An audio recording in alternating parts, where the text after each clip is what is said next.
All right. In a short while, we'll be delighted to be joined by Yasmin Sherif, the Director of Education Cannot Wait. She will brief you on her recent visit to Moldova and efforts to support Ukraine refugee children.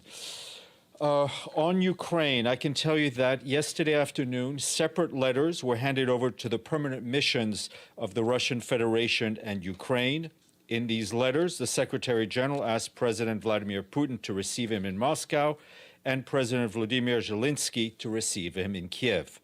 The Secretary General said, at this time of great peril and consequence, he would like to discuss urgent steps to bring about peace in Ukraine and the future of multilateralism based on the Charter of the UN and international law.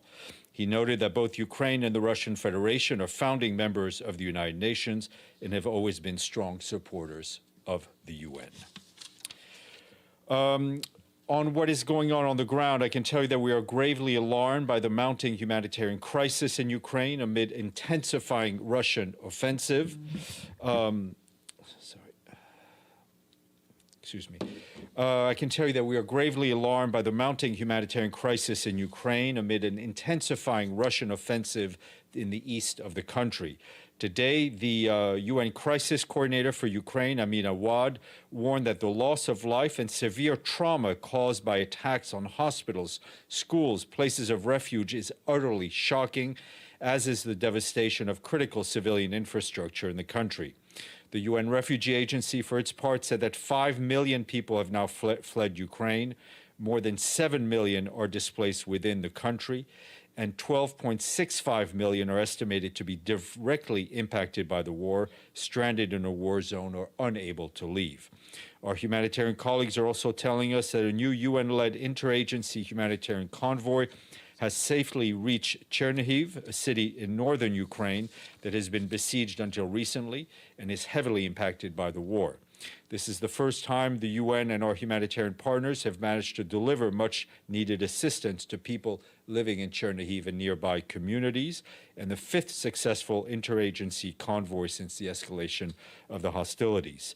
Today's convoy delivered 9 trucks of critical relief supplies for more than 13,800 people in Chernihiv that will be distributed by the Ukrainian Red Cross Society and their local partners. It includes food for 5,000 people, infant cereals for more than 1,600 children, plastic sheeting, jerry cans, blankets for 3,000 people, thermal blankets and solar lamps for about 2,500 people, and water supplies for more than 1,600 people.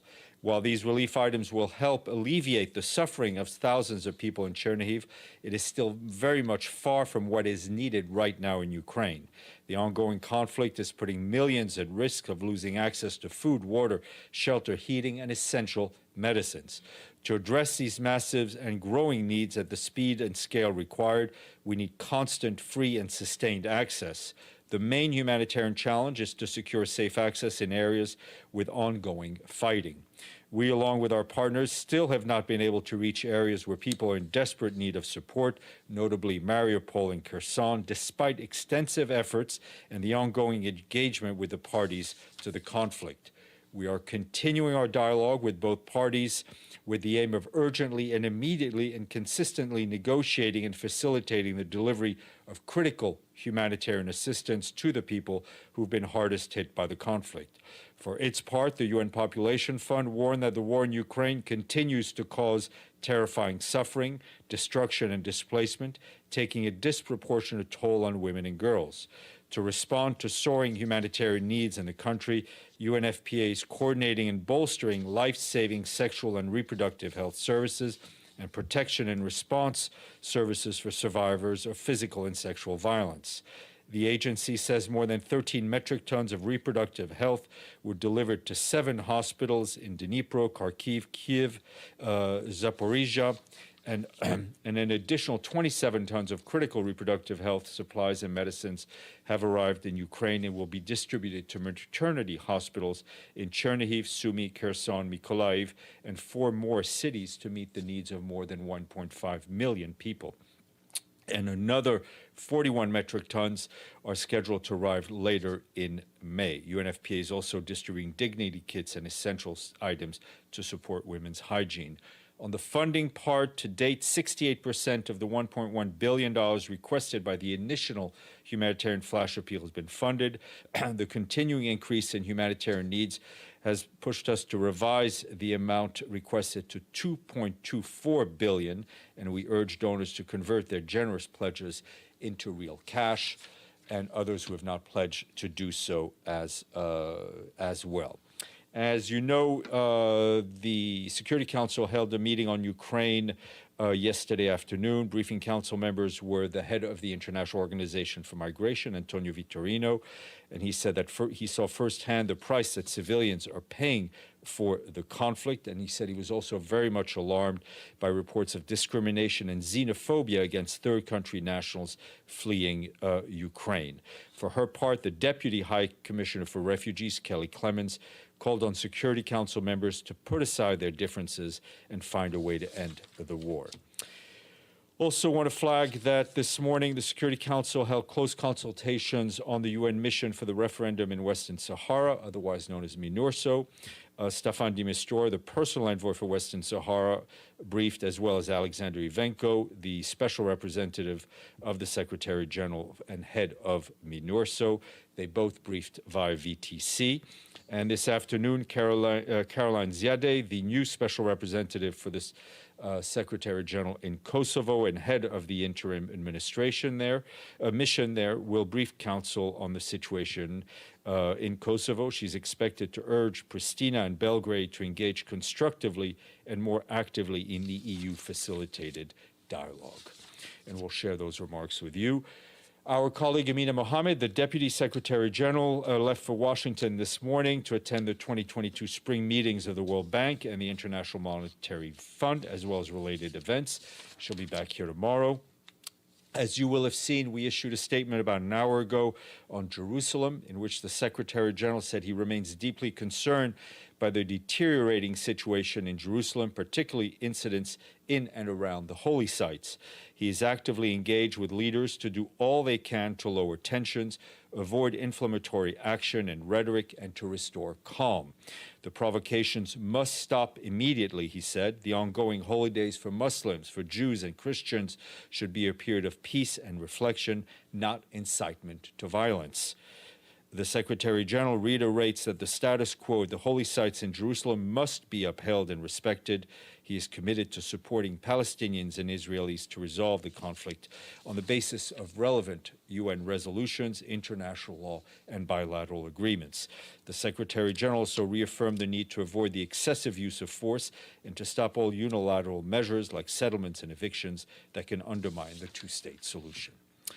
On Mali, our human rights colleagues are telling us that they're extremely concerned that the authorities in the country have still not granted UN human rights investigators access to the village of Mora, where, as you know, Malian armed forces, reportedly accompanied by foreign military personnel, allegedly carried out summary executions and multiple other serious violations during a military operations more than 3 weeks ago. Our colleagues tell us that the exact death toll is still unclear. The Malian army has acknowledged that it killed 203 fighters from a, quote, armed terrorist groups and arrested 51 people in what they say was a large-scale military operation in the area. Our Office for Human Rights says preliminary information suggests the majority of victims were actually civilians.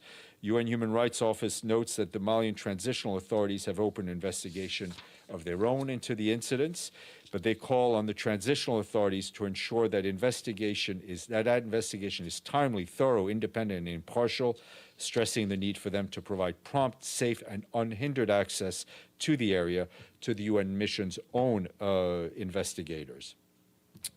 The UN Human Rights Office adds that an independent, on-the-ground investigation is critical and that time is of the essence to ensure accountability and prompt and effective justice for the victims. In the Central African Republic, the humanitarian coordinator for the UN there, Denise Brown, today strongly condemned attacks on humanitarian organizations. In the latest attacks on the 7th and 9th of April, 6 aid workers and health district workers were injured, one seriously while on mission in the south of the country. These attacks forced one of the concerned organizations to suspend its mobile clinics and its activities to improve the access to clean water to 11,000 people in remote areas in the Basse-Kotto prefecture. Since the beginning of the year, 43 security incidents affecting humanitarian organizations were recorded, in which 11 aid workers were injured. These security incidents hamper the delivery of humanitarian assistance, on which more than half of the population depends. Last year, at least one security incident per day affecting humanitarian workers was recorded. And a quick update from South Africa, where our UN colleagues are telling us that they are working closely with the national and local authorities to provide support to the regions impacted by last week's devastating floods. This includes resources and programs to meet the needs in the provinces of KwaZulu-Natal and Eastern Cape. Our team is working with partners so that vulnerable communities have access to dignity packs, blankets, food, and other necessities. And they are also working to restore access to services as well as internet connectivity while ensuring access to health treatments. Our team is also deploying a specialized group to provide technical assistance to town planning, climate resilience, and adaptation. They will visit the impacted provinces in the coming weeks to develop a long-term plan for support and assistance, which adds on to support provided 3 years ago on flooding. Quick update from Thailand, where the team there, led by resident coordinator Gita Sabaral, said they are continuing to support Thailand's efforts to tackle the impacts of the COVID-19 pandemic. Over 12 million people have benefited from UNICEF's cold chain equipment, along with about 3 million syringes provided to hospitals and health centers. For its part, UNESCO has boosted digital skills for 280,000 Thais, including youth and adults in non-formal education, while UNDP and the International Labour Organization provided vocational training to nearly 20,000 women and persons with disabilities impacted by the pandemic. In addition, the Food and Agriculture Organization is improving supply chain resilience through 10 smart farming pilot sites.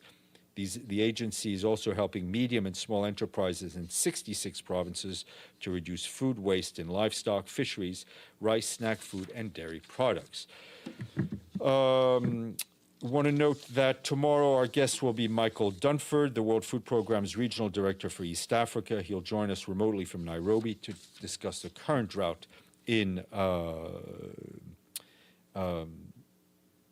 the Horn of Africa, And I will end with a quick note in Chinese, Zhong Wen Ri Kuai Le, which, as you all know, means Happy Chinese Language Day.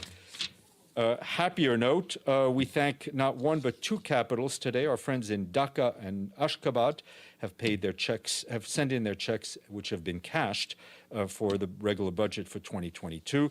So we say thank you to our friends in Bangladesh and Turkmenistan. James. Thank you. Can I ask you more about the letters that the Secretary-General has sent to Ukraine and Russia? What is the idea of this visit? Is the Secretary-General planning to be himself a direct mediator to try and come to a solution in this crisis, and how quickly could such a trip be arranged? We're going to take things one step at a time. So the letters were sent. The idea would be for him to go to both capitals, to Moscow and to Kiev, to meet with both presidents, to discuss whatever urgent steps can be taken to stop the fighting. I'm not going to give him a label in terms of what he will be doing, but this remains part of the Secretary General's good offices, which he's been talking about really for quite some time. A couple of follow-ups. And in terms of timing, I think first we have the first stage, so to speak, is getting a response from both capitals. This follows his call for the humanitarian pause, the 4-day humanitarian pause over Easter. Can you first give me whether you've had any, we know what the Ukrainian reaction is, have we had any reaction from the Russian Federation? Because if you're going to have a pause over Easter, time is very short. We've noted the comments made by the Deputy Permanent Representative of Russia yesterday in the Council. Let's be honest, the important response is what happens on the ground and when and if and when the guns can be silenced. We have not seen that today.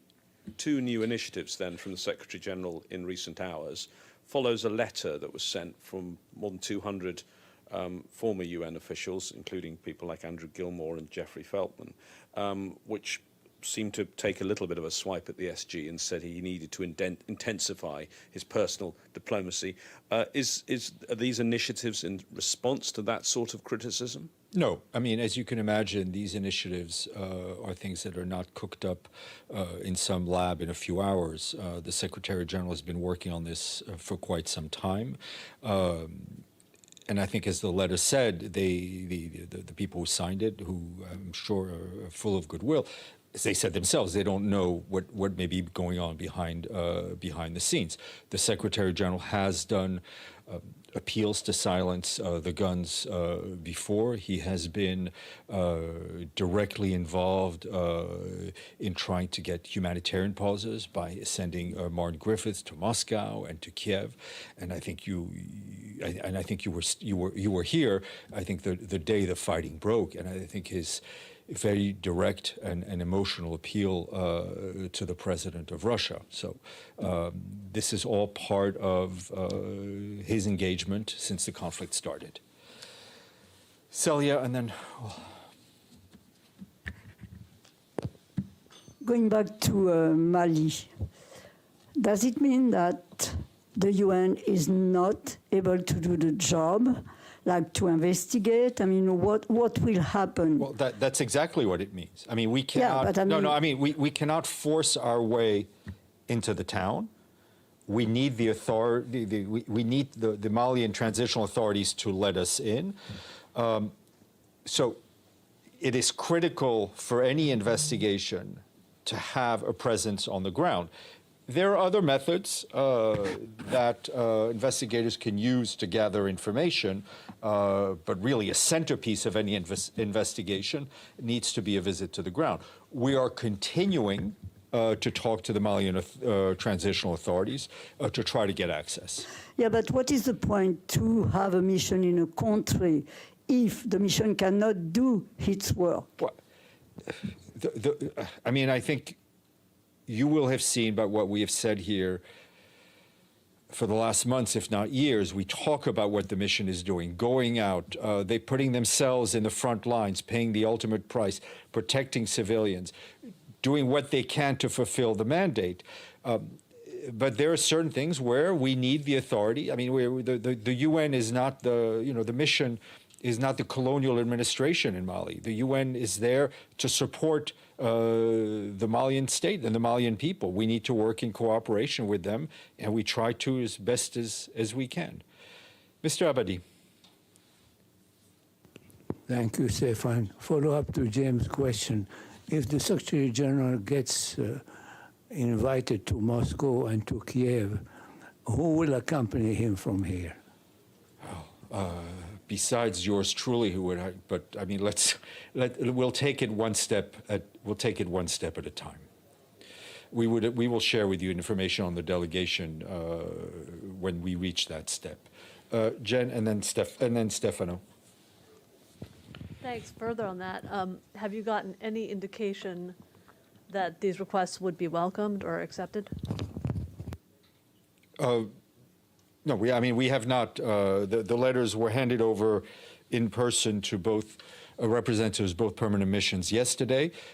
We have not received any news so far. Stefano. Yes, one question on Libya, one on a follow-up on James.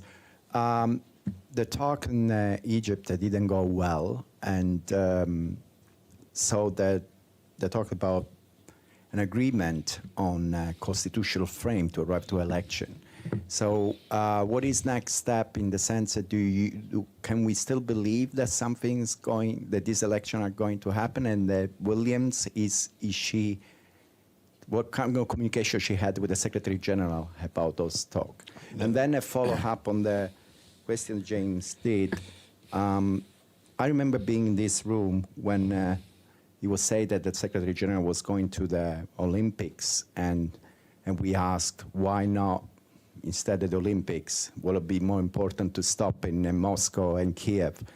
Any regrets about not doing this before? No, the Secretary General, I think, has been extremely methodical, has been doing what he thinks is the most practical and the best way forward for him to deploy his good offices and the work of the UN.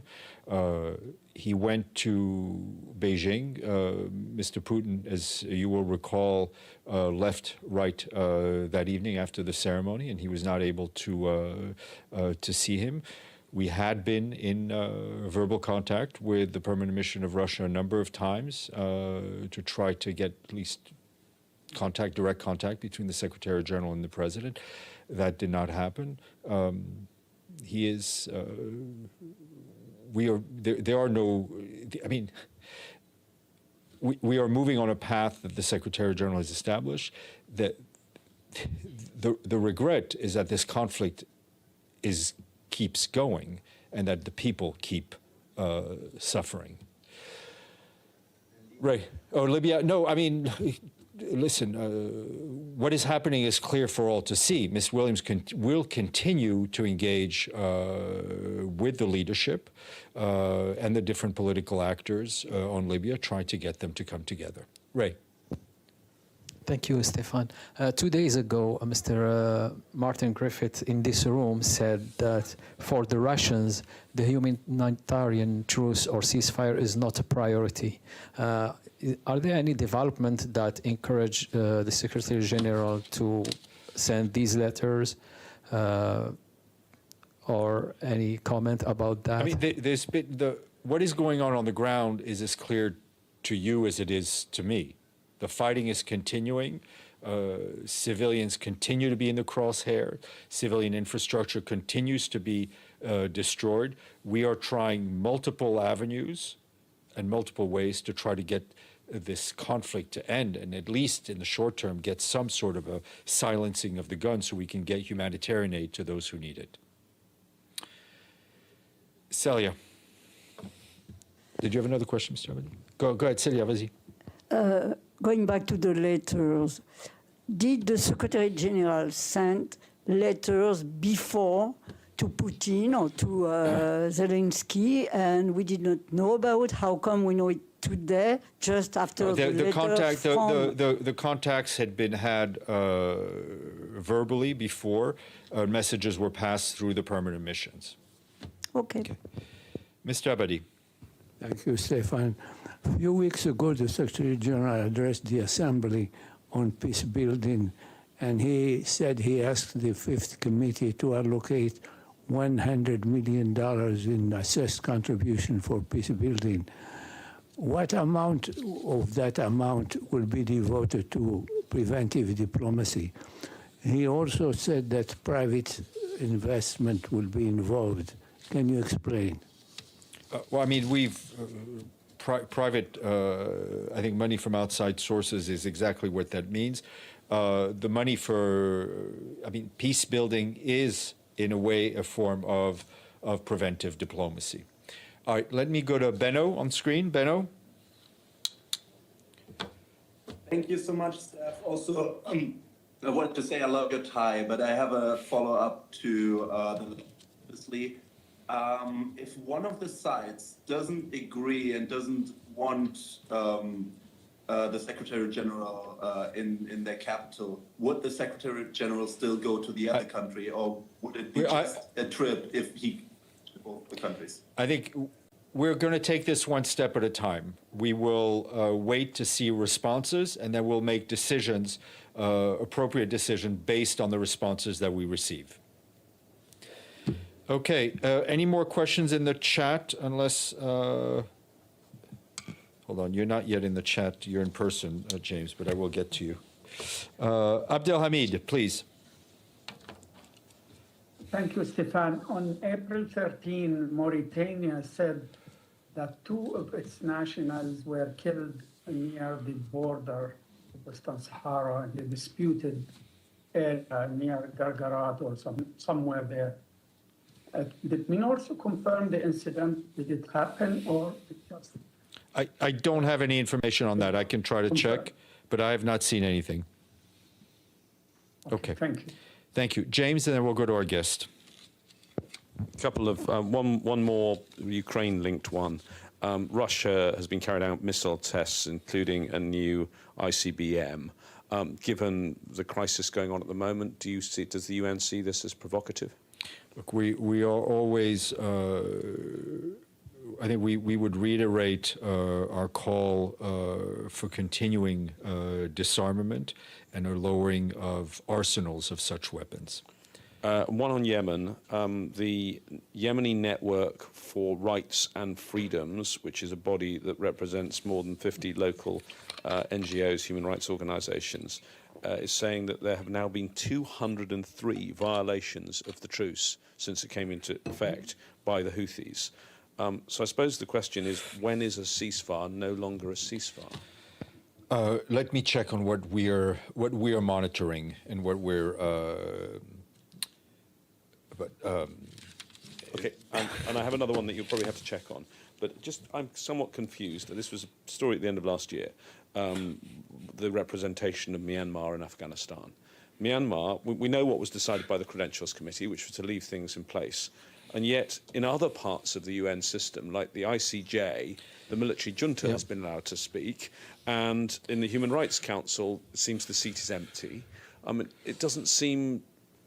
You would think there'd be a joined-up approach to this. You would. A country or a government is either part of the UN or not. I understand. I mean, I think in terms of the ICJ, it is up to the ICJ to decide, to make a sovereign decision, so to speak, for the judges to make a sovereign decision as to who they are willing to hear from and on whose behalf people are speaking. So I think that's for them to say. Yeah, I mean, if there is a seat empty in Geneva, there's a seat empty in Geneva. I mean, these are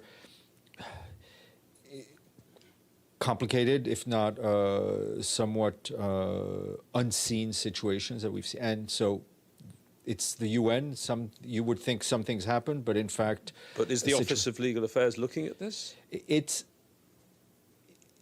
the Office of Legal Affairs provides the Secretariat for the Credentials Committee, but at the end of the day, it is a decision for member states to accept or not to accept.